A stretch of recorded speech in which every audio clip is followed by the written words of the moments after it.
അപ്പൊ നമ്മള് ഇന്ന് ഈ ഒരു സെഷൻ നമ്മൾ കണ്ടക്ട് ചെയ്തിരിക്കുന്നത് നമ്മുടെ സെക്കൻഡ് ഇയറിലോട്ടുള്ള ഒരു സ്നീക് പീക്ക് ആണ്. വളരെ ക്യുക്കായിട്ട് നമ്മുടെ സെക്കൻഡ് ഇയർ എന്താണ് എന്നുള്ളത് നമ്മൾ മനസ്സിലാക്കാനായിട്ട് പോവാണ്. അപ്പോൾ നമ്മള് ഫസ്റ്റ് ഇയർ വളരെ ഭംഗിയായിട്ട് നമ്മൾ എക്സാം ഒക്കെ എഴുതി ഇനി നമ്മള് സെക്കൻഡ് ഇയറിലോട്ട് കടക്കുകയാണ് അല്ലെ. അപ്പൊ നമ്മുടെ ഇഗ്നോ ജേർണിയിൽ സംബന്ധിച്ച് വളരെ ക്രൂഷ്യൽ ആയിട്ടുള്ള ഒരു ഇയർ ആണ് നമ്മുടെ സെക്കൻഡ് ഇയർ എന്ന് പറയുന്നത്. കാരണം നമുക്ക് അത്യാവശ്യം അധികം പഠിക്കാനുണ്ട്. അതേപോലെ തന്നെ നമ്മൾ ഏറ്റവും കൂടുതൽ കോർ സബ്ജക്ട്സ് ഡീൽ ചെയ്യുന്ന ഒരു ഇയർ ആയിട്ട് നമ്മുടെ തേർഡ് ഇയർ എന്ന് പറയാം. അതേപോലെ തന്നെ നമുക്ക് അതേ ഇമ്പോർട്ടൻസോട് കൂടിയിട്ട് അല്ലെങ്കിൽ അതിനേക്കാളും കുറച്ചും കൂടി ഇമ്പോർട്ടൻസോട് കൂടിയിട്ട് നമ്മൾ എന്ത് ചെയ്യണം, ഡീൽ ചെയ്യേണ്ട ഒരു ഇയർ ആണ് സെക്കൻഡ് ഇയർ എന്ന് പറയുന്നത്. സെക്കൻഡ് ഇയറിൽ നമ്മൾ എന്തൊക്കെ കാര്യങ്ങൾ ശ്രദ്ധിക്കണം, എങ്ങനെ ഡീൽ ചെയ്യണം, ഏതൊക്കെ സബ്ജക്ട്സ് ആണ് പഠിക്കുന്നത്, ദെൻ നമ്മൾ സെക്കൻഡ് ഇയറിലോട്ട് കടക്കാനുള്ള പ്രൊസീജിയേഴ്സ് എന്തൊക്കെയാണ് എന്നുള്ളതാണ് നമ്മൾ ഡിസ്കസ് ചെയ്യാനായിട്ട് പോകുന്നത്. അപ്പോ നമ്മൾ ഇഗ്നോനെ സംബന്ധിച്ചിടത്തോളം നെക്സ്റ്റ് ഒരു അക്കാദമിക് ഇയറിലേക്ക് എൻ്റർ ചെയ്യുമ്പോൾ, അപ്പൊ നിങ്ങളെ സംബന്ധിച്ചിടത്തോളം ഫസ്റ്റ് ഇയറിൽ നിന്നും സെക്കൻഡ് ഇയറിലോട്ട് എൻ്റർ ചെയ്യുമ്പോൾ ഏറ്റവും ആദ്യം നമ്മൾ ചെയ്യേണ്ട കാര്യം എന്താണ്, നമ്മൾ ഫസ്റ്റ് ഇയറിൽ എങ്ങനെയാണോ യൂണിവേഴ്സിറ്റി രജിസ്റ്റർ ചെയ്തിട്ടുള്ളത് അതേപോലെ നമ്മൾ എന്ത് ചെയ്യണം, റീ രജിസ്റ്റർ ചെയ്യേണ്ടതായിട്ടുണ്ട്. അപ്പൊ റീ രജിസ്റ്റർ ചെയ്യാനായിട്ടുള്ള ഡേറ്റ് എന്ന് പറയുന്നത് എന്താണ്, December 2 മുതൽ അതിന്റെ ലിങ്ക് ഓപ്പൺ ആണ് നമുക്ക് യൂണിവേഴ്സിറ്റി സൈറ്റിൽ. ദെൻ ഇതിന്റെ ലാസ്റ്റ് ഡേറ്റ് ആയിട്ട് ഇപ്പൊ കറന്റ്ലി വന്നിരിക്കുന്നത് January 31 വന്നിരിക്കുന്നത്. ലേറ്റ് ഫീസ് ഒന്നുമില്ലാതെ നമുക്ക് എന്ത് ചെയ്യാനായിട്ട് പറ്റും, റീ രജിസ്റ്റർ ചെയ്യാനായിട്ട് സാധിക്കും. അപ്പൊ ഇതിന്റെ പോർട്ടൽ ഏതാണെന്ന് താഴെ നമ്മൾ ഷെയർ ചെയ്തതിൽ കൊടുത്തിട്ടുണ്ട്. സോ ഈ ഒരു റീ രജിസ്ട്രേഷന് നമ്മൾ ഫസ്റ്റ് ഇയർ രജിസ്ട്രേഷൻ പോലെ നമുക്ക് ഫോട്ടോ അപ്ലോഡിങ്ങോ അല്ലെങ്കിൽ സർട്ടിഫിക്കറ്റ്സോ കാര്യങ്ങളോ ഒന്നും അപ്ലോഡ് ചെയ്യേണ്ട കാര്യമില്ല. നമുക്ക് ഇവിടെ ഡയറക്ട്ലി നമ്മുടെ റീ രജിസ്ട്രേഷൻ പോർട്ടലിലേക്ക് ചെല്ലുക. നമ്മൾ അവിടെ ലോഗിൻ ചെയ്യണം. ലോഗിൻ ചെയ്യാനായിട്ട് നമുക്കറിയാം, നമ്മൾ ഇഗ്നോയിൽ നമുക്ക് എന്തുണ്ട്, ഒരു യൂസർ ഐ ഡിയും പാസ്വേഡും നമുക്ക് ഓൾറെഡി ഇഗ്നോയിൽ ലോഗിൻ ചെയ്യാനായിട്ടുണ്ട്. സോ ആ യൂസർ ഐ ഡിയും പാസ്വേഡും വെച്ചിട്ട് നമ്മൾ അതിൽ ലോഗിൻ ചെയ്യുക. ദെൻ നമ്മുടെ കോഴ്സ് സെലക്ട് ചെയ്യുക. ദെൻ നമ്മൾ കോഴ്സ് സെലക്ട് ചെയ്യാന്ന് പറയുമ്പോൾ നമ്മുടെ കോർ സബ്ജക്റ്റുകളും നമ്മുടെ എലക്റ്റീവ്സും നെക്സ്റ്റ് 2 സെമിസ്റ്ററിലേക്ക് വേണ്ടത് ഏതൊക്കെയാണ് എന്നുള്ളത്, നെക്സ്റ്റ് ഇയറിലേക്ക് വേണ്ടത് ഏതൊക്കെയാണ് നമ്മൾ ചൂസ് ചെയ്യുക. അതിനുശേഷം നമ്മൾ ഓൺലൈൻ ആ വിൻഡോ തന്നെ നമ്മൾ എന്ത് ചെയ്യുന്നു, ഓൺലൈൻ നമ്മുടെ പേയ്മെന്റ് ഇതിലേക്ക് കടക്കും. അപ്പൊ അതിലോട്ട് കടത്തിട്ട് നമ്മൾ ഓൺലൈനായിട്ട് എന്ത് ചെയ്യുക, രജിസ്ട്രേഷൻ ഫീ പേ ചെയ്യുക. അതിനുശേഷം ഫോം സബ്മിറ്റ് ചെയ്തിട്ട് അതിന്റെ കൺഫർമേഷൻ എന്ത് ചെയ്യുക, ഡൗൺലോഡ് ചെയ്തെടുക്കുക. ഇത്രയും പ്രൊസീജിയർ നമുക്ക് റീ രജിസ്ട്രേഷന് വേണ്ടി ചെയ്യാനായിട്ടുള്ളൂ. അപ്പൊ ഈ ഒരു റീ രജിസ്ട്രേഷൻ എന്ന് പറയുന്നത് നമ്മൾ മസ്റ്റ് ആയിട്ട് ചെയ്യേണ്ടതായിട്ടുണ്ട്. ഈവൻ ദോ നിങ്ങൾ ബ്രേക്ക് എടുക്കുന്നുണ്ടോ ഇല്ലേ എന്നൊന്നും നോക്കണ്ട. നമ്മൾ ഈ ഫസ്റ്റ് ഇയർ കംപ്ലീറ്റ് ചെയ്ത സെക്കൻഡ് ഇയറിലേക്കുള്ള റീ രജിസ്ട്രേഷൻ നമ്മൾ ചെയ്ത് വെക്കുക. നമ്മൾ ചെയ്ത് വെച്ചിട്ടുണ്ടെങ്കിൽ മാത്രമാണ് നമുക്ക് ടെക്സ്റ്റ് ബുക്കുകൾ, അതേപോലെ തന്നെ നെക്സ്റ്റ് ഇയറിലും നമുക്ക് ഈ ഡിസംബറിൽ നിങ്ങൾ രജിസ്റ്റർ ചെയ്തിട്ടുണ്ടെങ്കിൽ നെക്സ്റ്റ് ഡിസംബറിലോട്ട് നമുക്ക് എന്ത് ചെയ്യാനായിട്ട് പറ്റുള്ളൂ. ഈ ജാനിൽ റീ രജിസ്റ്റർ ചെയ്തെങ്കിൽ മാത്രമാണ് നെക്സ്റ്റ് ഡിസംബറിൽ നിങ്ങൾക്ക് നിങ്ങളുടെ എക്സാം അറ്റൻഡ് ചെയ്യാനും അസൈൻമെന്റ് സബ്മിറ്റ് ചെയ്യാനൊക്കെ ആയിട്ട് സാധിക്കുള്ളൂ. സോ ഈ റീ രജിസ്ട്രേഷന് വേണ്ടിയിട്ട് നിങ്ങൾക്ക് സ്വയം ചെയ്യാൻ ബുദ്ധിമുട്ടാണ്, അല്ലെങ്കിൽ ഞാൻ ചെയ്യുമ്പോൾ ചിലപ്പോൾ തെറ്റിപ്പോവും, അങ്ങനെ പല ആകുലതകൾ അങ്ങനെ ടെൻഷൻസ് കാര്യങ്ങൾ ഉണ്ടെങ്കിൽ എന്ത് ചെയ്യണം എന്ന് വെച്ചിട്ടുണ്ടെങ്കിൽ നമ്മുടെ ലേൺ വൈസിന്റെ ഒരു ഫോം ഞാൻ അയച്ചു തന്നിട്ടുണ്ടായിരുന്നു. അതെന്ത് ചെയ്യാം, അത് ഫില്ല് ചെയ്തിട്ട് നമുക്ക് ഇവിടെ കൊടുത്തിട്ടുണ്ടെങ്കിൽ അവരതനുസരിച്ച് നിങ്ങളെ വിളിച്ച് രജിസ്ട്രേഷൻ ചെയ്തു തരും. അതല്ല നിങ്ങൾക്ക് എന്തെങ്കിലും ഡൗട്ട്സോ കാര്യങ്ങളോ ക്ലിയർ ചെയ്യുന്നതിന് വേണ്ടിയിട്ടാണെങ്കിലും ഇഗ്നോന്റെ ഈ രജിസ്ട്രേഷൻ ഹെൽപ്പ് ഡെസ്ക് നിങ്ങളെ കണക്ട് ചെയ്യുന്നതായിരിക്കും. സോ ആ ഹെൽപ്പ് ഡെസ്കിന്റെ നമ്പർ ആണ് കൊടുത്തിട്ടുള്ളത് 8714624237. സോ ഈ ഒരു നമ്പറിലാണ് നിങ്ങൾക്ക് കണക്ട് ചെയ്യാനായിട്ട് സാധിക്കുക. അല്ലാന്നുണ്ടെങ്കിൽ എന്നെയോ നിങ്ങൾക്ക് കണക്ട് ചെയ്യാവുന്നതാണ്. അപ്പൊ രജിസ്ട്രേഷൻ സംബന്ധമായിട്ടുള്ള ഡീറ്റെയിൽസ് കാര്യങ്ങൾ അതിൽ പറഞ്ഞു തരുന്നതാണ്. ദെൻ ഇനി നമ്മൾ നോക്കാനായിട്ട് പോകുന്നത് നമ്മുടെ ഈ ഒരു സെഷൻ എന്തൊക്കെയാണ് ഡീൽ ചെയ്യുന്നത് എന്നുള്ളതാണ്. അപ്പൊ ഫസ്റ്റ്ലി നമ്മൾ നോക്കാനായിട്ട് പോകുന്നത് നമ്മുടെ സെക്കൻഡ് ഇയറിന്റെ കോഴ്സ് വർക്കുകൾ എന്തൊക്കെയാണ്, ഏതൊക്കെ കോഴ്സുകളാണ് നമുക്ക് പഠിക്കാനായിട്ടുള്ളത് എന്ന് നമ്മൾ ആദ്യം നോക്കുന്നു. ദെൻ പിന്നെ നമ്മൾ ഈ കോഴ്സുകളൊക്കെ തന്നെ എങ്ങനെ നമുക്ക് വളരെ കോൺഫിഡന്റ് ആയിട്ട് പഠിച്ച് കവർ ചെയ്യാം എന്നുള്ളത് നമ്മൾ നോക്കുന്നുണ്ട്. ദെൻ നിങ്ങൾക്ക് എന്താണ് ഈ ലേൺ വൈസിന്റെ ഒരു എക്കോസിസ്റ്റം എങ്ങനെയാണ് നിങ്ങളെ ഇഗ്നോ ലേണേഴ്സിനെ ഹെൽപ്പ് ചെയ്യുന്നത് എന്നുള്ളത് നമ്മൾ നോക്കുന്നുണ്ട്. ദെൻ പിന്നെ നമുക്കൊരു ഇനിഷ്യേറ്റീവ് ഉണ്ട്, റെഫർ എ ഫ്രണ്ട് എന്നുള്ളത്, അത് നോക്കുന്നുണ്ട്. ദെൻ അതേപോലെ തന്നെ നമ്മൾ നോക്കുന്നുണ്ട്. ഇനി പിന്നെ നമുക്ക് വേണ്ടത് നിങ്ങളുടെ ഫീഡ്ബാക്സ് ആണ്, ലൈക്ക് നിങ്ങളുടെ എക്സാംസ് ഒക്കെ എഴുതിയിട്ട് നിങ്ങൾ എങ്ങനെ ഉണ്ടായിരുന്നു ഒരു ഫസ്റ്റ് ഇയർ ജേർണി ലേൺ വൈസിന്റെ കൂടെ എന്നുള്ളതാണ് കേട്ടോ. അപ്പൊ ഇത്രയാണ് നമ്മുടെ ഇന്നത്തെ സെഷനിൽ വരുന്നത്. സോ നമ്മൾ ഈ ഒരു കോഴ്സിന്റെ സെക്കൻഡ് ഇയർ കോഴ്സ് വർക്കിനെ ഒരു ക്യുക്കായിട്ട് നമുക്ക് നോക്കുകയാണെങ്കിൽ മെയിൻലി നമ്മൾ ഈ ഒരു കോഴ്സിൽ നമ്മൾ ഡീൽ ചെയ്യുന്ന കാര്യങ്ങൾ എന്താണെന്ന് വെച്ചിട്ടുണ്ടെങ്കിൽ നമ്മൾ ഫസ്റ്റ് ഇയർ പഠിച്ചിട്ടുള്ള കോൺസെപ്റ്റ്സിന് ഒരു ഫൗണ്ടേഷൻ ബിൽഡ് ചെയ്യുക എന്നുള്ളതാണ്. അതേപോലെ തന്നെ വളരെ ഡീപ്പർ ആയിട്ട് നമ്മൾ സ്പെസിഫൈഡ് ആയിട്ടുള്ള അല്ലെങ്കിൽ സ്പെഷ്യലൈസ്ഡ് ആയിട്ടുള്ള ഹിസ്റ്റോറിക്കൽ ഫീൽഡ്സിലോട്ട് പോകുന്നുണ്ട്. അതിന്റെ ഭാഗമായിട്ട് നമുക്ക് 6 കോർ പേപ്പർ ആണ് പഠിക്കാനുള്ളത്. നമുക്ക് 6 ഹിസ്റ്ററി പേപ്പർ മാത്രം ഈ ഒരു വർഷം നമുക്ക് പഠിക്കാനായിട്ടുണ്ട്. സോ ഇത് എന്ന് പറഞ്ഞിട്ടുണ്ടെങ്കിൽ നമ്മുടെ ടെക്സ്റ്റ് ഡിസൈൻ ചെയ്തിട്ടുള്ളത് വളരെ അനാലിറ്റിക്കൽ ആയിട്ട്, അല്ലെങ്കിൽ നമുക്കിപ്പോ ഒരു ഇത് മാത്രമല്ല, ലൈക്ക് ഒരിക്കലും ഈ ഒരു സ്റ്റോറി പോലെ അല്ലെങ്കിൽ ഹിസ്റ്റോറിക്കൽ ആ ഒരു ഫാക്ട്സ് മാത്രമല്ല, ഒപ്പം തന്നെ നമ്മൾ ഓരോ ഹിസ്റ്റോറിയൻസിന്റെ ഇന്റർപ്രിട്ടേഷൻ ഒക്കെ വഴി നമ്മൾ പഠിക്കുന്നുണ്ട്. സോ ഇതുവഴി നമുക്ക് അനലിറ്റിക്കൽ ആയിട്ടുള്ള റിസർച്ച് സ്കിൽസ് കാര്യങ്ങളൊക്കെ ഗെയിൻ ചെയ്യാവുന്നതാണ്. ദെൻ ഇതില് മെയിൻ ആയിട്ടും ഫോക്കസ് ചെയ്യേണ്ട ഏരിയാസ് എന്ന് പറഞ്ഞിട്ടുണ്ടെങ്കിൽ മിഡീവൽ ഇന്ത്യൻ ഹിസ്റ്ററി ആണ് വരുന്നത്. സോ ഇവിടെ മിഡീവൽ ഇന്ത്യയിൽ ഉണ്ടായിട്ടുള്ള political dynamics, then art, architecture, religion, society and economy നമുക്ക് നോക്കാനായിട്ടുണ്ട്. അതേപോലെ തന്നെ മോഡേൺ ഇന്ത്യൻ ഹിസ്റ്ററി, എനിക്ക് തോന്നുന്നു മിഡീവലിനേക്കാളും കുറച്ചും കൂടി പലർക്കും എളുപ്പവും അതേപോലെ തന്നെ മനസ്സിലാക്കാനായിട്ടുള്ള ആ ഒരു ഈസിനെസ് ഒക്കെ ഉള്ള ഒരു പേപ്പറാണ് മോഡേൺ ഹിസ്റ്ററി എന്ന് പറയുന്നത്. സോ ഇവിടെ നമ്മൾ മുഗൾ എംപയറിന്റെ കൺസോൾട്ടേഷൻ, അതിന്റെ ഡിക്ലൈൻ പറയുന്നു, ദെൻ കൊളോണിയൽ റൂൾ എങ്ങനെ എസ്റ്റാബ്ലിഷ് ചെയ്തു, ദെൻ അതിന്റെ എതിരെ അത് എക്സിസ്റ്റ് ചെയ്തിട്ട് എസ്റ്റാബ്ലിഷ്ഡ് ആയിട്ടും അല്ലെങ്കിൽ അത് എക്സിസ്റ്റ് ചെയ്തിട്ടുള്ള ഇമ്പാക്ട്സ് എന്തൊക്കെയാണ്, ദെൻ നമ്മൾ അതിനെ എങ്ങനെ റെസിസ്റ്റ് ചെയ്ത് നിന്നു, ദെൻ സോഷ്യൽ ട്രാൻസ്ഫോർമേഷൻസ്, കൊളോണിയൽ റൂളിന്റെ ഭാഗമായിട്ട് വരുന്ന സോഷ്യൽ ട്രാൻസ്ഫോർമേഷൻസ് കാര്യങ്ങളൊക്കെ നമ്മൾ എന്ത് ചെയ്യുന്നുണ്ട്, ഇതിൽ ഡിസ്കസ് ചെയ്യുന്നുണ്ട്. പിന്നെ വരുന്നത് ഹിസ്റ്ററി ഓഫ് മോഡേൺ വെസ്റ്റ് എന്ന് പറയുന്ന പേപ്പറാണ്. ഇതും വളരെ ഇൻട്രസ്റ്റിംഗ് ആയിട്ടുള്ള പേപ്പറാണ്. ഈ ഒരു പേപ്പറിൽ ഈ പാർട്ട് 1 പാർട്ട് 2 ആയിട്ട് 2 കോർ പേപ്പർ നമുക്ക് വരുന്നുണ്ട്. അപ്പൊ ഇതിൽ ഹിസ്റ്ററി ഓഫ് മോഡേൺ വെസ്റ്റ് എന്ന് പറയുന്ന ഫസ്റ്റ് പേപ്പറിൽ നമ്മൾ ഡീൽ ചെയ്യുന്നത് ആ ഒരു ട്രാൻസിഷൻ പീരീഡ് ആണ്. അതായത് ആ ഒരു പ്രാചീന മീൻസ് മിഡീവൽ പീരീഡിലെ ഡാർക്ക് ഏജസ് ഒക്കെ എന്ന് പറയുന്ന ആ ഒരു ഫ്യൂഡലിസത്തിൽ നിന്നും എങ്ങനെ മോഡേണിസം അല്ലെങ്കിൽ ക്യാപിറ്റലിസം എന്ന് പറയുന്ന ആ ഒരു ഫോമിലോട്ട് വന്നു എന്നുള്ള ട്രാൻസിഷൻ ആണ് പഠിക്കുന്നത്. ദെൻ BHIC 108 ഇതിന്റെ സെക്കൻഡ് പാർട്ടിൽ നമ്മൾ ഡീൽ ചെയ്യുന്നത് ആ ട്രാൻസിഷനിൽ സംഭവിച്ചിട്ടുള്ള കാര്യങ്ങൾ, അല്ലെങ്കിൽ എങ്ങനെയാണ് മോഡേണിറ്റിയിലോട്ട് വന്നിട്ടുള്ളത്, മോഡേണിറ്റി അല്ലെങ്കിൽ ആ ഒരു മോഡേണൈസേഷൻ പീരീഡിന്റെ ഫീച്ചേഴ്സ് ആണ് നമ്മൾ നോക്കുന്നത്. സോ ഇതിൽ എൻലൈറ്റ്മെന്റ്, അതുപോലെ revolutions, scientific and commercial revolution, ഇതൊക്കെ തന്നെ നമ്മൾ ഡീൽ ചെയ്യുന്നുണ്ട്. അതേ ഇത് നമ്മുടെ കോർ പേപ്പേഴ്സ് ആണ് നമുക്ക് വരുന്നത്. ഇനി ഹിസ്റ്റോറിക്കൽ ഈ പേപ്പേഴ്സ് ഒക്കെ പഠിക്കുന്നത് വഴി നമുക്ക് എന്താ ഒരുപാട് ഹിസ്റ്റോറിക്കൽ അനാലിസിസും അതേപോലെ ക്രിട്ടിക്കൽ തിങ്കിങ്ങും കാര്യങ്ങളൊക്കെ നമുക്ക് ആ ഒരു രീതിയിലാണ് നമ്മുടെ ടെക്സ്റ്റ് കാര്യങ്ങൾ ഡിസൈൻ ചെയ്തിട്ടുള്ളത്. സോ നമുക്ക് പാസ്റ്റ് പഠിക്കുന്നതിനോടൊപ്പം തന്നെ എങ്ങനെ പ്രസന്റുമായിട്ട് അത് കണക്റ്റഡ് ആണ്, ഇല്ലെങ്കിൽ നമുക്ക് എങ്ങനെ പ്രസന്റ് സിനാരിയോയിൽ എന്തെങ്കിലും ഒരു സിറ്റുവേഷൻ വരുമ്പോൾ ഈ പഠിച്ചിട്ടുള്ള നമ്മുടെ ഹിസ്റ്റോറിക്കൽ ആയിട്ടുള്ള കാര്യങ്ങൾ ഉപയോഗിക്കാം എന്നുള്ളതൊക്കെ നമുക്ക് ഈ ഒരു പർപ്പസ് പഠിക്കുന്നത് വഴി സാധിക്കുന്നതാണ്. ദെൻ പിന്നെ നമുക്ക് ഇതിനൊരു കോഴ്സ് ലിസ്റ്റ് നോക്കുകയാണെങ്കിൽ എന്തൊക്കെ കോഴ്സുകളാണ് നമുക്ക് സെക്കൻഡ് ഇയറിൽ പഠിക്കാനുള്ളത്, കോഴ്സ് ലിസ്റ്റ് നമുക്ക് നോക്കുകയാണെങ്കിൽ നമുക്ക് വരുന്നത് history of India 1, history of India 1 അല്ല, ഹിസ്റ്ററി ഓഫ് ഇന്ത്യ നമ്മുടെ മിഡീവൽ ഇന്ത്യൻ ഹിസ്റ്ററി വരുന്നുണ്ട്. അതേപോലെ തന്നെ റൈസ് ഓഫ് മോഡേൺ വെസ്റ്റ് 1 വരുന്നുണ്ട്. ദെൻ വീണ്ടും അഗെയിൻ ഹിസ്റ്ററി ഓഫ് ഇന്ത്യയുടെ ബാക്കി പോർഷൻസ് വരുന്നുണ്ട്. ദെൻ ഈ പറഞ്ഞ പോലെ നേരത്തെ പറഞ്ഞ core paper rise of modern വെസ്റ്റിന്റെ കണ്ടിന്യൂവേഷൻ, ദെൻ ഹിസ്റ്ററി ഓഫ് ഇന്ത്യയുടെ ഈ പറഞ്ഞ മോഡേൺ പീരീഡ് വരെയുള്ള കാലഘട്ടം നമ്മൾ നോക്കുന്നുണ്ട്. അപ്പോൾ ഈ പറഞ്ഞ 6 കോർ പേപ്പേഴ്സ് കഴിഞ്ഞിട്ട് നമുക്ക് വരുന്നത് 4 എലക്ടീവ്സ് ചൂസ് ചെയ്യാനാണ്. ടോട്ടലി നമുക്ക് 10 പേപ്പർ പഠിക്കാനായിട്ടുണ്ട് കേട്ടോ. അപ്പൊ ഈ 10 പേപ്പറിൽ നമ്മൾ 6 പേപ്പർ ചരിത്രം പഠിക്കുന്നു, ബാക്കി നമ്മൾ പഠിക്കുന്നത് നമ്മളെ ഏതെങ്കിലും സ്കിൽ അല്ലെങ്കിൽ നമ്മുടെ ഏതെങ്കിലും ഒരു എബിലിറ്റി എൻഹാൻസ് ചെയ്യുന്നതിന് വേണ്ടിയിട്ടുള്ള കോഴ്സുകളാണ്. ആ കോഴ്സുകളാണ് നമുക്ക് ചൂസ് ചെയ്യാനായിട്ട് സാധിക്കുന്ന കോഴ്സുകളാണ് താഴെ പറയുന്നവ. അതായത് computer application in business, emotional intelligence, E governance, psychology for health and wellbeing, academic writing and composition, sustainable development, school of psychology, managing stress, logistic management, writing and study skills. So ഈ papers എല്ലാം തന്നെ നമുക്ക് നിങ്ങൾക്ക് ഇപ്പോ നിങ്ങളുടെ ഈ പറയുന്ന electives ആയിട്ട് ചൂസ് ചെയ്യുകയാണെങ്കിൽ ഇതിന്റെ എല്ലാം തന്നെ കണ്ടന്റ് നമ്മുടെ ആപ്പിൽ എന്താണ് ഫുള്ളി അവൈലബിൾ ആയിട്ട് കിട്ടും കേട്ടോ. ഇനി നിങ്ങൾക്ക് ചൂസ് ചെയ്യാനായിട്ട് സാധിക്കുന്ന മറ്റ് പേപ്പേഴ്സ് ആണ് tourism anthropology, developing emotional competence, അതുപോലെ തന്നെ managing human resources, life skills, rethinking development, psychology and media, public health and epidemiology, then data analysis, then business communication, then application of social psychology, then basic of hydrology, then psychology of gender, creative writing. ഈ papers നിങ്ങൾക്ക് വേണമെങ്കിൽ എന്ത് ചെയ്യാം, choose ചെയ്യാനായിട്ട് സാധിക്കും. പക്ഷെ ഇത് choose ചെയ്യുമ്പോൾ ഇതിന് മെറ്റീരിയൽ സപ്പോർട്ട് മാത്രമേ നമുക്ക് ഉണ്ടായിരിക്കുള്ളൂ. മുൻപ് കാണിച്ച നേരത്തെ പറഞ്ഞിട്ടുള്ള ആ ഒരു എലക്ടീവ് പേപ്പേഴ്സിനാണ് ഫുള്ളി ക്ലാസ്, അതേപോലെ തന്നെ നോട്ട്സും കാര്യങ്ങളൊക്കെ നിങ്ങൾക്ക് ലേൺവൈസിൽ അവൈലബിൾ ആയിട്ടുണ്ടായിരുന്നു. അപ്പൊ ഇത്രയാണ് നമ്മുടെ കോഴ്സിന്റെ ആ ഒരു ഡീറ്റെയിൽസ് കാര്യങ്ങൾ. ഇനി കോഴ്സ് സ്ട്രക്ചർ നോക്കുകയാണെങ്കിൽ നമുക്ക് 4 ഇയർ കോഴ്സിലോട്ട് വരുമ്പോൾ കോഴ്സ് സ്ട്രക്ചർ എങ്ങനെയാണെന്ന് നോക്കുകയാണെങ്കിൽ ഇപ്പൊ ഇതിൽ 4 ഇയർ ചൂസ് ചെയ്തിട്ടുള്ളവരുണ്ട്. BFHI ഉണ്ടെങ്കിൽ നമുക്ക് വരുന്നത് 4 കോർ പേപ്പർ ആണ് 4 ഇയർക്കാർക്ക് കമ്പൽസറി ആയിട്ട് പഠിക്കാനുള്ളത് കേട്ടോ. 6 എണ്ണം വരുന്നില്ല, 4 എണ്ണേ വരുന്നുള്ളൂ. പിന്നെ വരുന്നത് എന്താന്ന് വെച്ചിട്ടുണ്ടെങ്കിൽ ഒരു ഇംഗ്ലീഷ് കമ്മ്യൂണിക്കേഷൻ സ്കിൽസ് വരുന്നുണ്ട്. 3 ഇയറുകാർ ഇത് ഫസ്റ്റ് ഇയറിൽ പഠിക്കുന്നതാണ്. പക്ഷെ 4 ഇയേഴ്സിന് അത് ഫസ്റ്റ് ഇയറിലല്ല, സെക്കൻഡ് ഇയറിലാണ് ഡീൽ ചെയ്യാനായിട്ട് വരുന്നത്.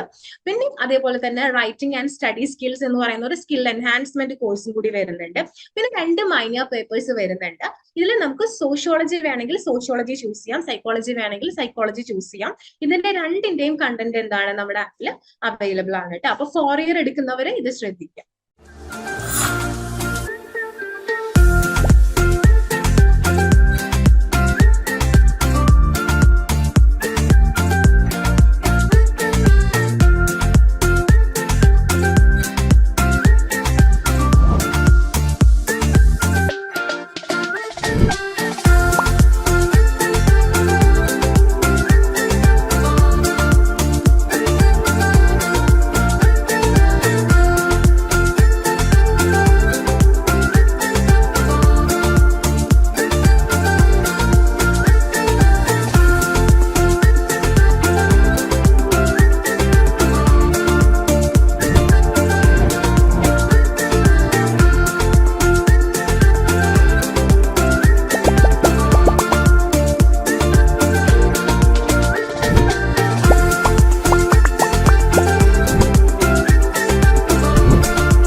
ഓക്കെ, ഇനി നമ്മൾ ഓരോ കോർ പേപ്പറുകളാണ് പറയുന്നത്.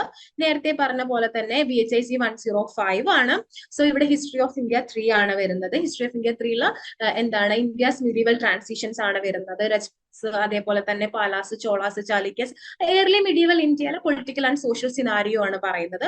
ഇവിടെയാണ് ട്രേഡ് ആൻഡ് അർബനൈസേഷൻ ഒക്കെ വരുന്നത്. നെക്സ്റ്റ് പേപ്പറിൽ BHIC 106 rice of modern west 1 എന്ന് പറയുന്ന പേപ്പറിൽ ഞാൻ നേരത്തെ പറഞ്ഞ പോലെ ട്രാൻസിഷൻ പ്രൊസീജിയർ ഇതാണ് പറയുന്നത്. അതായത് ഫ്യൂഡലിസത്തിൽ നിന്ന് ക്യാപിറ്റലിസത്തിലോട്ടുള്ള change, European voyages, commercial revolution, renaissance and humanism, reformation, ഈ ടോപ്പിക്സുകളൊക്കെയാണ് മെയിൻ ആയിട്ട് കവർ ചെയ്യുന്നത്.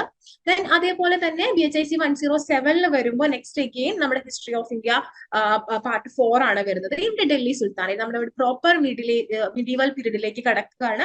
അതായത് ഡൽഹി സുൽത്താനേറ്റിന്റെ പീരീഡ് വരെയാണ്. സോ ഇവിടെ ഡൽഹി സുൽത്താനേറ്റ്, ദെൻ അവരുടെ അണ്ടറിൽ വരുന്ന society, economy, art, religion and culture എന്ന് പറയുന്ന പേപ്പേഴ്സ് ഡീൽ ചെയ്യുന്നുണ്ട്. ദെൻ BHIC 108 വരുമ്പോൾ റൈസ് ഓഫ് മോഡേൺ വെസ്റ്റ് 2 ആണ്. സോ ഇവിടെ നമ്മുടെ റൈസ് ഓഫ് മോഡേൺ വെസ്റ്റ് 1ന്റെ കണ്ടിന്യൂവേഷൻ ആണ്. ഇവിടെ മെയിൻലി ഞാൻ ഈ പറഞ്ഞ പോലെ ആ ട്രാൻസിഷണറി പീരീഡ് കഴിഞ്ഞിട്ട് മോഡേണിസം എന്ന് പറയുന്ന ആ ഒരു സംഭവത്തിൽ എന്തൊക്കെ സംഭവിച്ചു എന്നുള്ളത്, മോഡേണിറ്റി എന്ന് പറയുന്ന ആ ഒരു പീരീഡിൽ എന്തൊക്കെ സംഭവിച്ചു എന്നുള്ളതാണ്. Mainly enlightenment and scientific revolution ആണ് അല്ലെ ഒരുപാട് ചേഞ്ചസ് ഈ ലോകത്തിലേക്ക് കൊണ്ടുവന്നിട്ടുള്ളത്. യൂറോപ്യൻസ് ഒക്കെ ഇങ്ങോട്ട് വരുന്നതും അതിന് ഒരുപാട് മാറ്റങ്ങളൊക്കെ നമ്മൾ ഡിസ്കസ് ചെയ്യും ആ പേപ്പറിൽ. അപ്പൊ ഇവിടെ European crisis of 17th century, colonial expansion, enlightenment and rationalism, scientific revolution പോലുള്ള ടോപ്പിക്സ് നമ്മൾ ഡീൽ ചെയ്യുന്നു. അഗെയിൻ ഇന്ത്യൻ ഹിസ്റ്ററി പാർട്ട് 5 ആണ് വരുന്നത്. ഇവിടെ നമ്മൾ എന്താണ് കുറച്ചും കൂടി മോഡേൺ ഇന്ത്യയിലേക്ക് വരാറായിട്ടുണ്ട്. ഇത് മുഗൾ ഇന്ത്യ ആണ്, മുഗൾ ഇറയാണ്, മുഗൾ ഇറ ആൻഡ് ഇറ്റ്സ് ലെഗസി ആണ് വരുന്നത്. ഈ ഇവിടെ നമ്മൾ മുഗൾ റൂള്, അതുപോലെ മുഗൾ റൂളിന്റെ അണ്ടറിൽ വരുന്ന കൾച്ചറൽ ഡെവലപ്മെന്റ്സ്, ഇക്കണോമിക് ട്രാൻസ്ഫോർമേഷൻസ് കാര്യങ്ങളൊക്കെ നമ്മൾ ഈ ഒരു പേപ്പറിൽ ഡീൽ ചെയ്യും. ദെൻ പിന്നെ വരുന്നത് BHIC 1010 ആണ്. സോ ഇവിടെ എന്ന് പറഞ്ഞിട്ടുണ്ടെങ്കിൽ എന്താണ് ഈ മുഗൾസിന്റെ ആ ഒരു ഡിക്ലൈൻ ടു എന്താണ് മുഗൾസിന്റെ ആ ലാസ്റ്റ് ഫേസ് ആണ് നമ്മൾ ഡീൽ ചെയ്യുന്നത്. അതായത് 1857 ഫസ്റ്റ് ഇൻഡിപെൻഡൻസ് വാർ വരെ, അല്ലെങ്കിൽ ഫസ്റ്റ് റിവോൾട്ട് വരെയാണ് നമ്മൾ ഈ ഒരു പേപ്പറിൽ ഡീൽ ചെയ്യുന്നത്. സോ ഇവിടെ എന്താണ് ലാസ്റ്റ് മുഗൾ റൂളേഴ്സ് ആരൊക്കെയാണ്, അല്ലെങ്കിൽ അവരുടെ കീഴിൽ എങ്ങനെയാണ് ആ ഒരു മുഗൾ ഡൈനാസ്റ്റി ഡിക്ലൈൻ ആവുന്നത് എന്ന് നമ്മൾ ഡിസ്കസ് ചെയ്യുന്നു.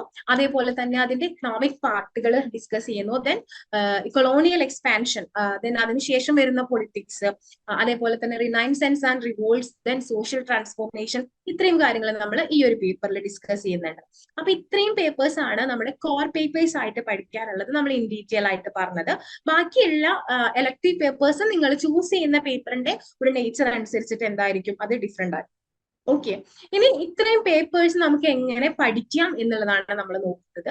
സോ മെയിൻലി നമുക്ക് ചെയ്യാനായിട്ട് ആദ്യം എന്താണെന്ന് വെച്ചിട്ടുണ്ടെങ്കിൽ, നമുക്കറിയാം ഇഗ്നോനെ സംബന്ധിച്ചിടത്തോളം ഇപ്പോൾ ഓൾറെഡി അസൈൻമെന്റ് എഴുതി വെച്ച് എക്സാം എഴുതിയിട്ടുള്ള ആളുകളാണ്. എങ്കിലും ഒന്നും കൂടി പറയുകയാണ്, ഇഗ്നോനെ സംബന്ധിച്ചിടത്തോളം അസൈൻമെന്റ്സ് എന്ന് പറയുന്നത് വളരെ ക്രൂഷ്യൽ ആയിട്ടുള്ള പാർട്ടാണ്. നിങ്ങളുടെ ടോട്ടൽ 100%-ൽ 30% എന്ന് പറയുന്നത് എന്താണ്? അസൈൻമെന്റ്സിന്റെ മാർക്കാണ് നമുക്ക് വരുന്നത് അല്ലെ. സോ അസൈൻമെന്റ്സ് എന്ന് പറയുന്നത് വളരെ ഭംഗിയായിട്ട് ആ ഒരു ടൈമിൽ തന്നെ വലിയ ഹരിബറി ഒന്നും ഇല്ലാതെ നമ്മൾ സബ്മിറ്റ് ചെയ്യാനായിട്ട് ശ്രമിക്കണം. അപ്പൊ നിങ്ങളിപ്പോ ലേൺവൈസിൽ ജോയിൻ ചെയ്തിട്ട് നിങ്ങൾ പഠിക്കാനായിട്ട് സ്റ്റാർട്ട് ചെയ്തിട്ടുണ്ട്. നമുക്ക് ടൈം ടേബിൾ പ്രകാരം ഓരോ സബ്ജക്ട്സ് തന്നിട്ടുണ്ട്. ആ സബ്ജക്ട്സ് കഴിഞ്ഞ വഴിക്ക് തന്നെ ഒരുവിധം നമ്മൾ ക്വസ്റ്റ്യൻ പേപ്പേഴ്സ് അയച്ചു തരാറുണ്ട്. ആ അയച്ചു തരുന്ന ക്വസ്റ്റ്യൻ പേപ്പേഴ്സ് അപ്പൊ തന്നെ നമ്മൾ ആൻസർ ചെയ്യാനായിട്ട് നോക്കുക. ദെൻ നിങ്ങൾക്ക് എന്തെങ്കിലും മെറ്റീരിയൽസ് കാര്യങ്ങൾ കിട്ടുന്നില്ല, ഏതെങ്കിലും ക്വസ്റ്റ്യൻസ് ഡൗട്ട്സ് കാര്യങ്ങളോ ഉണ്ടെങ്കിൽ ചോദിച്ച് ക്ലിയർ ചെയ്യുക, എന്നിട്ട് മുന്നോട്ട് എഴുതി പോവുക. അപ്പൊ തന്നെ നമുക്ക് ഓരോ സബ്ജക്ട് വഴിക്ക് നമുക്ക് അത് ഒരു അസൈൻമെന്റ് കംപ്ലീറ്റ്ലി എഴുതി കഴിയുമ്പോൾ തന്നെ നമുക്ക് ഒരു സബ്ജക്ട് ഏകദേശം കിട്ടും അല്ലെ. അതിനെപ്പറ്റി കൂടുതലായിട്ട് നമ്മൾ റെഫർ ചെയ്തും കാര്യങ്ങളൊക്കെ ചെയ്തു വരുമ്പോൾ സോ അങ്ങനെ അസൈൻമെന്റ്സ് ടൈമിൽ തന്നെ നമുക്ക് എഴുതാനായിട്ട് ശ്രദ്ധിക്കാം. അതേപോലെ തന്നെ എന്താണ്, കൃത്യമായിട്ട് നമ്മുടെ കോഴ്സ് വർക്ക് മുന്നോട്ട് കൊണ്ടുപോകാനായിട്ട് ശ്രമിക്കുക. ഇപ്പൊ കഴിഞ്ഞ പ്രാവശ്യമൊക്കെ നിങ്ങൾക്ക് ഒരു ടൈം ടേബിൾ തന്നിട്ടുണ്ടായിരുന്നു. അപ്പൊ പല കാരണങ്ങൾ കൊണ്ട് നമ്മൾ വീക്ക്ലി കോളൊക്കെ നടത്തുമ്പോൾ അറിയാറുണ്ട്, പലർക്കും പല കാരണങ്ങൾ കൊണ്ട് പ്രോപ്പർ ആയിട്ട് ഈ ഒരു ടൈം ടേബിൾ ഒക്കെ ഒന്ന് ഫോളോ ചെയ്യാനായിട്ട് സാധിച്ചിട്ടില്ല. അതിന്റെ ഒരു പ്രശ്നം നമുക്ക് ലാസ്റ്റ് ഫേസിൽ നമുക്ക് നന്നായിട്ട് അറിയാനുണ്ട്. അപ്പൊ അത് മാറ്റി വെച്ചിട്ട് കൃത്യമായിട്ട് നമ്മുടെ ടൈം ടേബിൾ ഫോളോ ചെയ്യുക. ഇനി അത് ഫോളോ ചെയ്യാൻ പറ്റുന്നില്ലെങ്കിൽ നിങ്ങളുടെ സമയം നിങ്ങൾക്കല്ലേ അറിയാം. നിങ്ങൾ എന്ത് ജോലി ചെയ്യുന്നു, എത്ര നേരം പഠിക്കാനായിട്ട് സ്പെൻഡ് ചെയ്യാനായിട്ട് സാധിക്കുന്നു എന്നുള്ള സമയവും കാര്യങ്ങളൊക്കെ എന്താണ് നിങ്ങൾക്കാണ് കൂടുതൽ അതിനെ പറ്റിയിട്ട് നിങ്ങൾക്കായിരിക്കും അറിയുന്നുണ്ടായിരിക്കുക. സോ നിങ്ങളുടെ സമയത്തിനനുസരിച്ചിട്ട് കൃത്യമായിട്ട് വീക്ക്ലിയോ മന്ത്ലിയോ എന്ത് ചെയ്യാം, കൃത്യമായ ഗോളുകൾ വെച്ചിട്ട്, അതായത് ഈ ഒരു വീക്കിനുള്ളിൽ ഞാൻ ഇത്ര പോർഷൻസ് തീർക്കും, അതായത് ഇത്ര എണ്ണത്തിന്റെ ക്ലാസ് കാണും, ഇത്ര എണ്ണത്തിന്റെ നോട്ട് എഴുതും, വാനിറ്റി വായിക്കും, ടെക്സ്റ്റ് വരുമ്പോൾ എന്താണ് ടെക്സ്റ്റും കൂടി വായിക്കും. അതിന് മുൻപ് നിങ്ങൾ നോട്ട് ചെയ്ത്, ടെക്സ്റ്റ് വന്നിട്ടുണ്ടെങ്കിൽ നോട്ട് എഴുതാൻ സമയമില്ല എന്നുണ്ടെങ്കിൽ ഹൈലൈറ്റർ വെച്ചിട്ടോ പെൻ വെച്ചിട്ടോ അണ്ടർലൈൻ ചെയ്ത് പോയാലും മതി കേട്ടോ. എപ്പോഴും പക്ഷെ നമ്മുടെ സബ്ജക്റ്റിന് നമ്മുടെ ഹാൻഡ് റിട്ടൺ ആയിട്ടുള്ള നോട്ട് ഉണ്ടായിരിക്കുകയാണ് നല്ലതെന്ന് വീണ്ടും ഞാൻ പറയണോ. ഇത്രയും റിസോഴ്സസ് നിങ്ങളുടെ മുൻപിലുള്ള കാരണം എല്ലാത്തിനും പരതി ആ ഒരു റിവൈസ്ഡ് സമയത്ത് നമുക്ക് സമയം കളയാൻ സാധിക്കില്ല. സോ വൺസ് നമ്മൾ ക്ലാസ് കണ്ടിട്ടുണ്ടെങ്കിൽ നമ്മുടേതായ രീതിയിൽ നോട്ട് എഴുതി പോവുക, അതെപ്പോഴും നല്ലതായിരിക്കും. ഈ നോട്ട് നമുക്ക് ഫർദർ സ്റ്റഡീസിലും യൂസ് ചെയ്യാനായിട്ട് സാധിക്കും. അപ്പോൾ ഈ ഒരു മന്ത്ലി പ്ലാൻ വെക്കുന്നതിനേക്കാളും എപ്പോഴും നല്ലത് വീക്കിലി കുഞ്ഞു കുഞ്ഞു ഗോൾസ് വെക്കുന്നതായിരിക്കും. അപ്പൊ നമുക്ക് ഒരു വീക്കിൽ നമ്മൾ ഇത്രയും കംപ്ലീറ്റ് ആയി കഴിയുമ്പോൾ തന്നെ നമുക്ക് ഒരു കോൺഫിഡൻസ് കാര്യങ്ങളൊക്കെ കിട്ടുന്നുണ്ടായിരിക്കും. ദെൻ അതേപോലെ നമ്മൾ ചെയ്യേണ്ടത് കുറെ പഠിക്കാനുണ്ട് അല്ലെ. നമുക്ക് കുറെ പഠിക്കാനുണ്ട്, പക്ഷെ ആക്ച്വലി നിങ്ങൾ എല്ലാവരും ഒരുപാട് സ്ട്രഗിൾ ചെയ്ത് പഠിക്കുന്നവരാണ്. എനിക്ക് ഇപ്പൊ ഓരോരുത്തരെയും പേഴ്സണലി നമുക്ക് അറിയുമ്പോൾ അറിയാം ഒരുപാട് കാര്യങ്ങൾക്കിടയിൽ നിന്നാണ് നിങ്ങൾ പഠിക്കുന്നത്. അപ്പൊ ഈ പഠനത്തോടൊപ്പം തന്നെ ഒരു സെൽഫ് കെയർ നമ്മൾ എടുക്കേണ്ടതായിട്ടുണ്ട്. നമ്മൾ പഠിക്കുമ്പോൾ ഭയങ്കര ആസ്വദിച്ച് പഠിക്കാനായിട്ട്, നമ്മൾ വളരെയധികം ഇഷ്ടപ്പെട്ട് പഠിക്കുന്നതിന് വേണ്ടിയിട്ട് എന്താണ്, നമ്മൾ പഠിക്കുന്നതിന്റെ ഇടയിൽ കുട്ടി കുട്ടി ബ്രേക്സ് കാര്യങ്ങളൊക്കെ എടുക്കുക. ഈ ബ്രേക്സ് എടുക്കുക എന്ന് പറഞ്ഞാൽ നമുക്കിപ്പോൾ ഇഷ്ടപ്പെട്ട ഒരു പാട്ട് കേൾക്കുക, അല്ലെങ്കിൽ ജസ്റ്റ് ഒന്ന് നടക്കുക, അങ്ങനത്തെ സംഭവങ്ങളൊക്കെ ചെയ്യുക. അല്ലെങ്കിൽ ഫോണൊക്കെ ജസ്റ്റ് ഒന്ന് നോക്കി തിരിച്ചു വരണം കേട്ടോ. റീൽസ് ഒന്നും നമ്മളിങ്ങനെ സ്ക്രോൾ ചെയ്യാനായിട്ട് പോകരുത്. ജസ്റ്റ് ഇഷ്ടപ്പെട്ട എന്തെങ്കിലും ഒരു കാര്യം ചെയ്ത് തിരിച്ച് നമ്മൾ വീണ്ടും വന്ന് പഠിക്കാനായിട്ട് ഇരിക്കുക. ദെൻ നമ്മുടെ ബോഡിയൊക്കെ ഒന്ന് ഫ്രഷ് ആവുന്നതിന് വേണ്ടി എക്സസൈസ് കാര്യങ്ങൾ ചെയ്യുക. പിന്നെ നമ്മുടെ ഇഷ്ടപ്പെട്ട ഹോബീസ് എപ്പോഴും ഏതെങ്കിലും നമ്മളെ കംഫർട്ട് ആക്കുന്ന, അല്ലെങ്കിൽ നമ്മൾ അത്രയും സ്ട്രെസ്ഡ് ആയിരിക്കുന്ന സമയത്ത് നമ്മൾ ചെയ്യാൻ ആഗ്രഹിക്കുന്ന എന്തെങ്കിലും ഒക്കെ ഒന്ന് നമ്മൾ പഠനത്തിന്റെ ബ്രേക്സിന്റെ ഇടയിലൊക്കെ ചെയ്യാനായിട്ട് നോക്കുക. അതേപോലെ തന്നെ എന്താണ്, മാക്സിമം സ്ട്രെസ് മാനേജ് ചെയ്യാനായിട്ട് നോക്കുക. ഇപ്പോ ഒരു യൂണിവേഴ്സിറ്റിയിലോ അല്ലെങ്കിൽ ഒരു കോളേജിലോ പഠിക്കുന്ന ഒരു ഏജിലുള്ളവരല്ല, അല്ലെങ്കിൽ അത്രയും ഒരു സൗകര്യത്തിലിരുന്ന് പഠിക്കുന്നവരല്ല, വളരെയധികം കഷ്ടപ്പെട്ട് പഠിക്കുന്നവർ തന്നെയാണ് നിങ്ങൾ. അപ്പൊ അത് സ്ട്രെസ് വരാതെ വളരെ ആസ്വദിച്ച് പഠിക്കാനായിട്ടുള്ള രീതിയിലുള്ള കാര്യങ്ങൾ കണ്ടെത്തുക. ദെൻ ഇനി നമ്മൾ നോക്കാനായിട്ട് പോകുന്നത് ലേൺവൈസ് എക്കോസിസ്റ്റം എങ്ങനെയാണ് നിങ്ങളെ ഹെൽപ്പ് ചെയ്യുന്നത് എന്നുള്ളതാണ്. ഓൾറെഡി നിങ്ങൾ ഫെമിലിയർ ആണ് എങ്കിലും ഞാൻ ജസ്റ്റ് ഒന്നും കൂടി പറഞ്ഞുതരാം. കാരണം ഇതിൽ പലതും നിങ്ങൾക്ക് പലപ്പോഴും ഈ കഴിഞ്ഞ വർഷങ്ങളിലൊക്കെ യൂസ് ചെയ്യാൻ പറ്റാതെ വന്നിട്ടുണ്ട്. പക്ഷെ ഈ വർഷം അങ്ങനെ ആവരുത്. കംപ്ലീറ്റ്ലി ഇതൊക്കെ യൂസ് ചെയ്തുകൊണ്ട് വേണം നമ്മൾ നന്നായിട്ട് പഠിക്കാനായിട്ട്. അപ്പൊ നിങ്ങൾക്ക് അറിയാം, നമ്മുടെ യൂണിവേഴ്സിറ്റി നമുക്ക് പ്രൊവൈഡ് ചെയ്യുന്നത് എന്താണ്, വാല്യൂ ആഡഡ് നോട്ട്സ് ആണ്. സോറി, വാല്യൂ ആഡഡ് അല്ല, സ്റ്റഡി മെറ്റീരിയൽസ് ആണ്. SLM എന്ന് നമ്മൾ പറയും, സെൽഫ് ലേണിംഗ് മെറ്റീരിയൽ. ആ മെറ്റീരിയലിനെ ബേസ് ചെയ്തിട്ടുള്ള നമ്മുടെ സബ്ജക്ട് എക്സ്പേർട്സ് എടുക്കുന്ന റെക്കോർഡഡ് ക്ലാസ്സുകൾ നമുക്കുണ്ട്. ആ ക്ലാസ്സുകളാണ് നമ്മുടെ മെയിൻലി നമ്മൾ കാണേണ്ട മെയിൻ ക്ലാസ്സുകൾ എന്ന് പറയുന്നത്. ആ വീഡിയോ ലെക്ചേഴ്സ് ആണ് നമ്മൾ കാണേണ്ടത്. ദെൻ അതിന്റെ ഒപ്പം തന്നെ ഫോളോ ചെയ്യാനായിട്ട് value added note plus exam pedia അല്ലെങ്കിൽ എക്സാം സ്പെഷ്യൽ ഗൈഡ്സ് ഉണ്ട്. വാല്യൂ ആഡഡ് നോട്ടിൽ നോക്കിയാൽ അറിയാം നമ്മുടെ ടെക്സ്റ്റ് ബുക്കിൽ തന്നിട്ടുള്ള ഓരോ ടോപ്പിക്കിന് കീഴിൽ വരുന്ന കാര്യങ്ങളും വളരെ സിമ്പിൾ ആയിട്ടുള്ള നോട്ട്സിൽ നമുക്ക് തരുന്നുണ്ട്, മൈൻഡ് മാപ്സ് മറ്റൊക്കെ ഉപയോഗിച്ചിട്ട്. അപ്പൊ അത് ഫോളോ ചെയ്യാം നിങ്ങൾക്ക്. എക്സാം പീഡിയ എന്ന് പറയുമ്പോൾ മുൻ വർഷങ്ങളിലായിട്ട് നിങ്ങളോട് ചോദിച്ചിട്ടുള്ള ക്വസ്റ്റ്യൻസ്, ആ ഒരു യൂണിറ്റിൽ നിന്ന് എന്തൊക്കെ ക്വസ്റ്റ്യൻസ് ആണ് മുൻ വർഷങ്ങളിൽ ചോദിച്ചിട്ടുള്ളത്, ആ ക്വസ്റ്റ്യനോടൊപ്പം തന്നെ എന്തും പ്രൊവൈഡ് ചെയ്യുന്നുണ്ട്, ആൻസറും പ്രൊവൈഡ് ചെയ്യുന്നുണ്ട്. അതേപോലെ തന്നെ എക്സാം ആവുമ്പോൾ നമ്മൾ എക്സാം സ്പെഷ്യൽ ഗൈഡ്സ് തരുന്നുണ്ട് അല്ലെ. ഏറ്റവും കൂടുതൽ ഇമ്പോർട്ടന്റ് ആയിട്ട് ചോദിച്ചിട്ടുള്ള ക്വസ്റ്റ്യൻസ് ഏതൊക്കെയാണെന്നും അതിന്റെ ആൻസേഴ്സും ഏതൊക്കെയാണെന്നുള്ള എക്സാം ഗൈഡുകൾ കാര്യങ്ങൾ നമുക്ക് കിട്ടുന്നുണ്ട്. ദെൻ അതേപോലെ തന്നെ എന്താണ്, previous year question paper ultimate analysis ഏറ്റവും ഉപകാരപ്രദമായി എന്ന് നിങ്ങൾ പറഞ്ഞിട്ടുള്ള PYQ സെഷൻസ് നമ്മൾ കൊടുക്കുന്നുണ്ട്. അപ്പൊ റിപ്പീറ്റഡ് ആയി ചോദിച്ചിട്ടുള്ള ക്വസ്റ്റ്യൻസും ഇനി അത് ചോദിക്കാനുള്ള സാധ്യതയും അതിന്റെ പ്രൊഡക്റ്റീവ് ആൻസറും ക്വസ്റ്റ്യൻസും എല്ലാം തന്നെ ആ ഒരു PYQ ഡോക്യുമെന്റ്സിൽ നമ്മൾ കൊടുക്കുന്നുണ്ട്. അതേപോലെ തന്നെ ഇഗ്നു മോഡൽ എക്സാംസ്, എന്താണ് ഒരു ഇഗ്നു യൂണിവേഴ്സിറ്റി എക്സാം നമ്മൾ എങ്ങനെ എഴുതാം എന്നുള്ളതിന് മുന്നോടിയായിട്ട് നമ്മളെ കൊണ്ട് നമ്മുടെ ഒരുപാട് പരിമിതികൾ ഉണ്ടല്ലോ. നമ്മളൊരു വെർച്വൽ പ്ലാറ്റ്ഫോം ആണ്. ഇതിൽ നിങ്ങളെ ഇപ്പോൾ മോഡൽ എക്സാം എന്ന് പറയുന്നത് നിങ്ങളുടെയും കൂടി കോർപ്പറേഷനിലാണ് നമുക്ക് നടത്താനായിട്ട് പറ്റുള്ളൂ.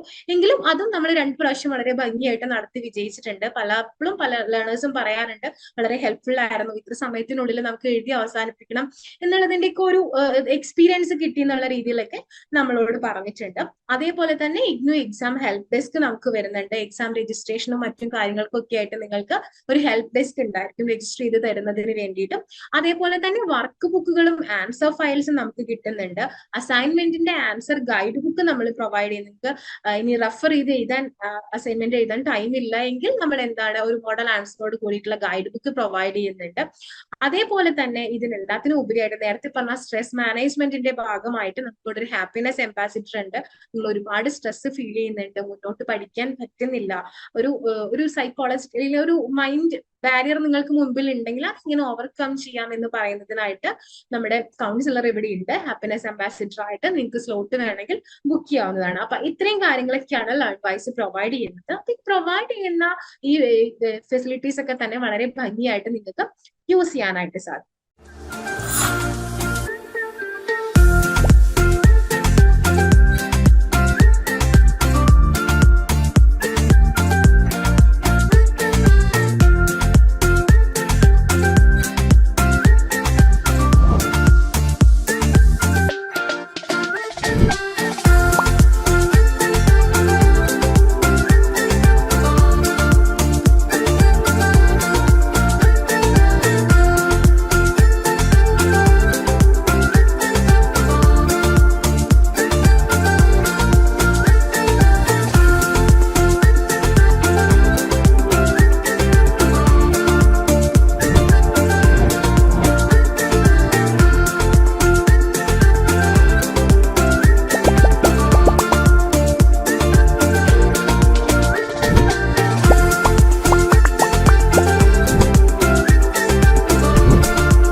നമ്മൾ കൊണ്ടുവന്നിട്ടുള്ള പുതിയ ഒരു ഇനിഷ്യേറ്റീവ് ആണ് റെഫർ എ ഫ്രണ്ട് എന്ന് പറയുന്നത്.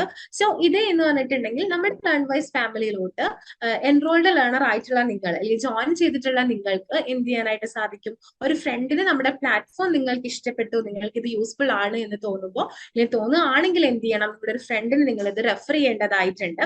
സോ ആ ഒരു ഫ്രണ്ട് നിങ്ങൾ ത്രൂ ഇവിടെ അഡ്മിഷൻ എടുക്കുകയാണെങ്കിൽ തീർച്ചയായിട്ടും നിങ്ങൾക്ക് ഒരു ചെറിയ റിവാർഡ് നമ്മുടെ ഭാഗത്ത് നിന്ന് കിട്ടുന്നതായിരിക്കും. അപ്പോൾ നമ്മുടെ ഒരു ഫാമിലി ഒന്ന് മീൻസ് എല്ലാവരിലേക്കും എത്തുക. ഇപ്പൊ ഈ പറഞ്ഞ പോലെ പല സബ്ജക്ട്സിലും ഇപ്പൊ നമ്മുടെ ഹിസ്റ്ററി എന്ന് തന്നെ വേണമെന്നില്ല കേട്ടോ, ഏത് സബ്ജക്റ്റിലും ഇപ്പോ ഇഗ്നോർ അഡ്മിഷൻ ഒക്കെ എടുത്തു, പക്ഷെ ഇപ്പൊ നിങ്ങൾക്ക് ചിലപ്പോൾ നിങ്ങൾ എക്സാമിന് പോകുമ്പോഴായിരിക്കും കാണുന്നുണ്ടായിരിക്കും, അല്ലെങ്കിൽ അസൈൻമെന്റ് സബ്മിറ്റ് ചെയ്യാൻ പോകുമ്പോഴായിരിക്കും പലരെയും കാണുന്നുണ്ടായിരിക്കാം. അപ്പൊ നിങ്ങൾക്ക് അവർക്ക് ഒന്നിനി എന്താ ചെയ്യേണ്ടതെന്ന് അറിയില്ല, അങ്ങനെയൊക്കെ വരികയാണെന്നുണ്ടെങ്കിൽ നിങ്ങൾക്ക് സജസ്റ്റ് ചെയ്യാനായിട്ട് താല്പര്യം ഉണ്ടെങ്കിൽ നമ്മുടെ പ്ലാറ്റ്ഫോം സജസ്റ്റ് ചെയ്യാവുന്നതാണ്. സോ അതുവഴി അവർക്കും ഒരു പഠിക്കാനുള്ള സപ്പോർട്ട് കാര്യങ്ങൾ കിട്ടും, പ്ലസ് നിങ്ങൾക്ക് ഒരു ചെറിയ ഇൻകം കൂടിയേ നമുക്ക് കിട്ടും. അപ്പോൾ ഒരു ആളെ റെഫർ ചെയ്യുമ്പോൾ നമുക്ക് എന്താണ് 1000 rupees ആണ് നമുക്ക് സക്സസ്ഫുൾ ആയിട്ട് നമുക്ക് ഒരു ചെറിയൊരു രീതിയിലുള്ള ഒരു റിവാർഡായിട്ട് നമുക്ക് കിട്ടുന്നത്.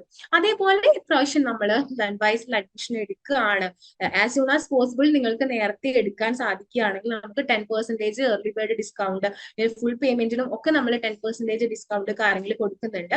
ഇതൊക്കെ നമ്മൾ പ്രൊവൈഡ് ചെയ്യുന്നത് നമ്മുടെ ഒരു പ്ലാറ്റ്ഫോമിന്റെ ഒരു ഉയർച്ച എന്നതിനേക്കാൾ ഉപരിയായിട്ട് നിങ്ങളുടെ സ്റ്റഡീസ് എന്ന് പറയുന്നത് എന്താണ്, ഒരു തടസ്സവും കൂടാതെ മുന്നോട്ട് പോകാൻ വേണ്ടിയിട്ടാണ്. ഇപ്പൊ പലരെയും ഫസ്റ്റ് സെഷൻ എടുക്കുമ്പോഴൊക്കെ ഫസ്റ്റ്ലി നമ്മൾ സംസാരിക്കുന്ന സമയത്തൊക്കെ നിങ്ങൾ പലപ്പോഴും പറയാറുണ്ട് ഈ ഒരു ഡ്രീമാണ് നമുക്ക് ഡിഗ്രി അച്ചീവ് ചെയ്യണം എന്നുള്ളത്, ഇല്ല ഇത്രയും ആഗ്രഹിച്ചിട്ടാണ് ഞാൻ ഈ ഒരു പ്ലാറ്റ്ഫോമിൽ വന്നിട്ടുള്ളത് എന്നുള്ള രീതിയിലൊക്കെ പറയാറുണ്ട്. സോ നിങ്ങൾക്ക് വേണ്ടി ഒരുക്കുന്ന പല കാര്യങ്ങളും നമ്മൾ ഈ പറഞ്ഞ പോലെ നിങ്ങളുടെ സ്റ്റഡീസിന് ഒരിക്കലും ബ്രേക്ക് വരരുത് എന്നുള്ളത് കൊണ്ടാണ്. ഒരു സപ്പോർട്ട് ഉണ്ടായിട്ട് പോലും പലപ്പോഴും പല രീതിയിൽ നിങ്ങൾ തടസ്സങ്ങൾ പറയാറുണ്ട്. അപ്പോൾ അത് ഒഴിവാക്കി ഇതേപോലെ നിങ്ങൾ നല്ല രീതിയിൽ ഒരു 3 വർഷം കംപ്ലീറ്റ് ചെയ്യുക, നിങ്ങൾ ആഗ്രഹിക്കുന്ന ഒരു മാർക്കിൽ നിങ്ങളുടെ ഒരു ഡ്രീം അച്ചീവ് ചെയ്യുന്നതിന് വേണ്ടിയിട്ടാണ് നമ്മളിങ്ങനെ ഇത് ഒരുപാട് സ്കോളർഷിപ്പ് പ്രോഗ്രാമുകളും ഈ പറഞ്ഞ റെഫറൽ പ്രോഗ്രാംസും ഏർലി ബേർഡ് ഓഫറും കാര്യങ്ങളൊക്കെ നമ്മൾ മുന്നോട്ടേക്ക് വെക്കുന്നത്. സോ ഇതൊക്കെ മാക്സിമം യൂട്ടിലൈസ് ചെയ്തിട്ട് നിങ്ങൾക്ക് മുന്നോട്ട് വരാവുന്നതാണ്. സോ ഇത്രയാണ് നമുക്ക് പറയാനായിട്ട് ഉള്ളത് സെക്കൻഡ് ഇയറിനെ പറ്റിയിട്ട്. ഇനി എന്തെങ്കിലും ഡൗട്ട്സോ കാര്യങ്ങളോ ഉണ്ടെങ്കിൽ നമുക്ക് ക്ലിയർ ചെയ്യാം കേട്ടോ. 4 ഇയറിന്റെ ഇത് പറഞ്ഞില്ലേ, അതെന്താ സംഭവം? 4 ഇയർ രജിസ്റ്റർ ചെയ്തിട്ടുള്ള ആളുകൾക്ക് വരുന്നത് നമുക്ക് 4 കോർ കോഴ്സുകളാണ് പഠിക്കാനായിട്ട് വരുന്നത്. ഇപ്പോ BAHIH ആണ് നമ്മൾ എടുത്തിട്ടുള്ളതെങ്കിൽ നമുക്കത് നോക്കേണ്ട കാര്യമില്ല. നമുക്ക് 6 കോർ പേപ്പറും 4 എലക്ടീവ്സ് ആണ് വരുന്നത്. നമ്മൾ 4 ഇയർ കോഴ്സ് ആണ് എടുത്തിട്ടുള്ളെങ്കിൽ ഇതിൽ 6 എണ്ണം ഉണ്ടാവില്ല, പകരം 4 കോർ പേപ്പർ ആണ് നമുക്ക് പഠിക്കാനുള്ളത്. പ്ലസ് ഈ പറഞ്ഞ ഇംഗ്ലീഷ് കമ്മ്യൂണിക്കേഷൻ സ്കിൽസും അതുപോലെ ഈ സ്കില്ലബിലിറ്റി എൻഹാൻസ്മെന്റ് കോഴ്സും പ്ലസ് 2 മൈനർ കോഴ്സുകൾ. ഈ മൈനർ കോഴ്സ് എന്ന് പറഞ്ഞിട്ടുണ്ടെങ്കിൽ നമ്മൾ ഏതെങ്കിലും സെപ്പറേറ്റ് കോഴ്സ് എടുത്ത് പഠിക്കാം. നമ്മുടെ ഹിസ്റ്ററി അല്ലാത്ത ഏതെങ്കിലും ഒരു സബ്ജക്റ്റിൽ സ്പെസിഫൈ ചെയ്ത് പഠിക്കാൻ വേണ്ടിയിട്ട് 2 കോഴ്സുകൾ നമുക്ക് പഠിക്കാനുണ്ട്. അപ്പൊ അത് 2 എണ്ണമാണ് ഉള്ളത്. ഒന്ന് സൈക്കോളജി നമുക്ക് വേണമെങ്കിൽ ചൂസ് ചെയ്യാം, സോഷ്യോളജി വേണമെങ്കിൽ ചൂസ് ചെയ്യാം. അപ്പൊ നമുക്ക് ഇത് രണ്ടിന്റെയും സപ്പോർട്ട് ഇവിടെ ഉണ്ട് കേട്ടോ. ഫസ്റ്റ് ഇയർ BHIH എടുത്ത ആള് സെക്കൻഡ് ഇയർ ആവുമ്പോൾ അത് മാറ്റാൻ പറ്റും? നമുക്ക് സെക്കൻഡ് ഇയറിൽ സാധാരണ പോലെ നേരത്തെ പറഞ്ഞ പോലെ തന്നെ 6 കോർ പേപ്പർ വരുന്നു. ഹിസ്റ്ററി ഓഫ് ഇന്ത്യ ഈ പറയുന്ന 5 വരെയുള്ള സെഷൻസും അതേപോലെ യൂറോപ്യൻ ഹിസ്റ്ററിയുടെ 2 പേപ്പർ ഏർലി മോഡേൺ വെസ്റ്റും അതേപോലെ അതിന്റെ ഫസ്റ്റ് പാർട്ടും സെക്കൻഡ് പാർട്ടും പിന്നെ നമ്മുടെ 4 ഈ പറഞ്ഞ മറ്റേ ഇലക്ടീവ് പേപ്പേഴ്സും കൂടിയിട്ട് ഏതെങ്കിലും ഇലക്ടീവ് പേപ്പേഴ്സ് ചൂസ് ചെയ്തിട്ട് നമുക്ക് 4 എണ്ണം പഠിക്കാം കേട്ടോ. അങ്ങനെ 10 കോഴ്സാണ് വരുന്നത്. ഇപ്പൊ 3 വർഷത്തെ ഹോണേഴ്സ് ഡിഗ്രി എടുത്തവരാണെങ്കിൽ അത് ഫോളോ ചെയ്താൽ മതി കേട്ടോ. ഓക്കെ, ഇനി നിങ്ങളുടെ ഈ ഒരു വർഷത്തെ ജേണി, എക്സാം എങ്ങനെയുണ്ട്, എക്സാം എഴുതിയിട്ട് എങ്ങനെയുണ്ടായിരുന്നു, നമ്മുടെ ലേൺ വൈസിനോടൊപ്പമുള്ള ജേണി ഒന്ന് ഒരു ഫീഡ്ബാക്കോ അല്ലെങ്കിൽ എക്സ്പീരിയൻസോ എന്തെങ്കിലുമൊക്കെ പറയാൻ പറ്റുമോ? എക്സാം കുറച്ചും കൂടി മീൻസ് ക്വസ്റ്റ്യൻസ് ഒക്കെ മുമ്പേ ഒന്ന് മനസ്സിലാക്കാൻ പറ്റിയേക്കും. ഇപ്പൊ ഈ ഒരു പ്ലാറ്റ്ഫോമിലേക്ക് വന്നിട്ടില്ലെങ്കിൽ അതാ പറ്റൂലേനും. ഓക്കേടാ, താങ്ക് യു. ഇനി ആർക്കെങ്കിലും എക്സ്പീരിയൻസ് ഷെയർ ചെയ്യാൻ താല്പര്യമുണ്ടോ? എക്സാംസ് ഒക്കെ നന്നായി എഴുതാൻ പറ്റി മിസ്സേ. എന്താ പറയാ, ഫുള്ളായിട്ട് കവർ ചെയ്യാൻ പറ്റിയില്ലെങ്കിലും ഇമ്പോർട്ടന്റ് ഉള്ള കാര്യങ്ങളൊക്കെ കുറച്ച് പറഞ്ഞു തന്നപ്പോ ആ ഇതൊക്കെ എന്താ പറയാ കംപ്ലീറ്റ് ആയിട്ട് പഠിച്ച് എഴുതാൻ പറ്റി. പിന്നെ എന്താ പറയാ നന്നായിട്ട് തന്നെ എഴുതിയെന്നാണ് എന്റെ വിശ്വാസം. അത്യാവശ്യം നന്നായിട്ട് ഇമ്പോർട്ടന്റ് ഉള്ള കാര്യങ്ങളൊക്കെ പറഞ്ഞു തന്നിട്ടുണ്ട്. പിന്നെ നമുക്ക് മനസ്സിലാവാത്ത ക്ലാസ്സുകളൊക്കെ അതിൽ ഇമ്പോർട്ടന്റ് ഒക്കെ മിസ് ഓൾറെഡി പറഞ്ഞു തന്നു. അത് കാരണം നമുക്കത് വായിച്ചിട്ടായാലും അതിന്റെ വോയിസ് അയച്ചിട്ടൊക്കെ ആയ കാരണം നന്നായി തന്നെ എക്സാംസ് ഒക്കെ എഴുതാൻ പറ്റി. ഒരുപക്ഷെ ഞാൻ എക്സാം എഴുതാൻ പോയപ്പോ അവിടെ നിന്ന് പരിചയപ്പെട്ട കുട്ടികൾക്കൊന്നും ഇങ്ങനെ ക്ലാസ് കിട്ടിയിട്ടില്ല എന്നൊക്കെ പറഞ്ഞപ്പോ ഇതേപോലെ പറഞ്ഞു ഞങ്ങൾ ഇങ്ങനെ അക്കാദമിയിൽ ചേർന്നിട്ടാണ് പഠിച്ചതെന്നൊക്കെ പറഞ്ഞപ്പോ അവര് പറഞ്ഞു എങ്ങനെയാ പഠിക്കുന്ന കാര്യങ്ങളൊക്കെ ചോദിച്ചു. അപ്പൊ അവർക്ക് ഇങ്ങനെ ക്ലാസ്സുകളൊന്നും ഇല്ല, അവരെങ്ങനെയോ പഠിച്ചു വരണേ, നിങ്ങൾക്കൊക്കെ നല്ലതാണ് എന്ന് പറഞ്ഞു. അത് കാരണം ഒരുപക്ഷെ തോന്നുന്നു ഇതിൽ ചേർന്നില്ലായിരുന്നെങ്കിൽ വെറും ബുക്ക് വായിച്ചിട്ട് പോയി എക്സാം എഴുതാൻ പറ്റുമെന്ന് എനിക്ക് യാതൊരു വിധ ഉറപ്പുണ്ടായിരുന്നില്ല. എന്തായാലും അത്യാവശ്യം നന്നായി തന്നെ എക്സാം എഴുതിയെന്നാണ് എന്റെ ഒരു വിശ്വാസം. Thank you. ഇനി നെക്സ്റ്റ് ആരെങ്കിലും?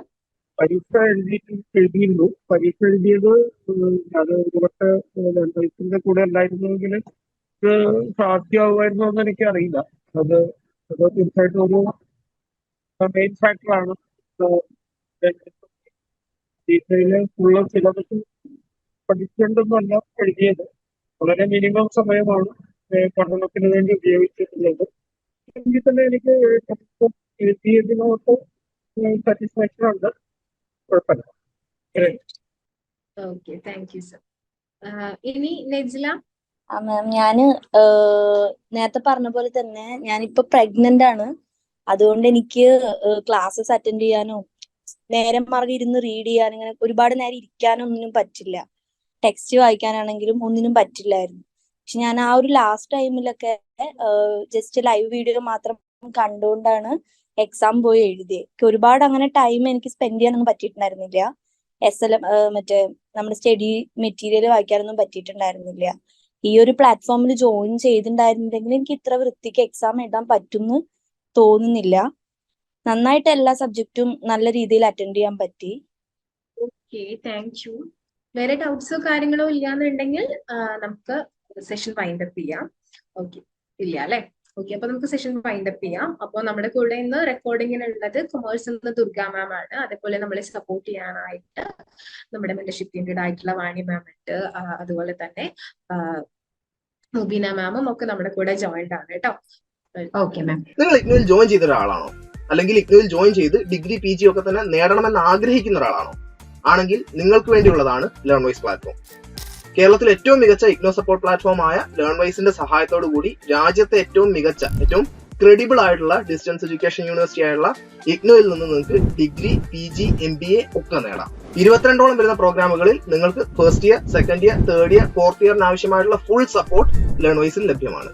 തങ്ങളുടെ എല്ലാ ലേണേഴ്സിനും കൃത്യമായ മെന്റർഷിപ്പോട് കൂടി കോംപ്രിഹെൻസീവ് ആയ ഒരു ഡിഗ്നിഫൈഡ് ലേണിംഗ് എക്സ്പീരിയൻസ് ഉറപ്പാക്കുന്ന ലേൺവൈസിന്റെ സവിശേഷതകൾ നിങ്ങൾക്ക് ഇവിടെ കാണാം.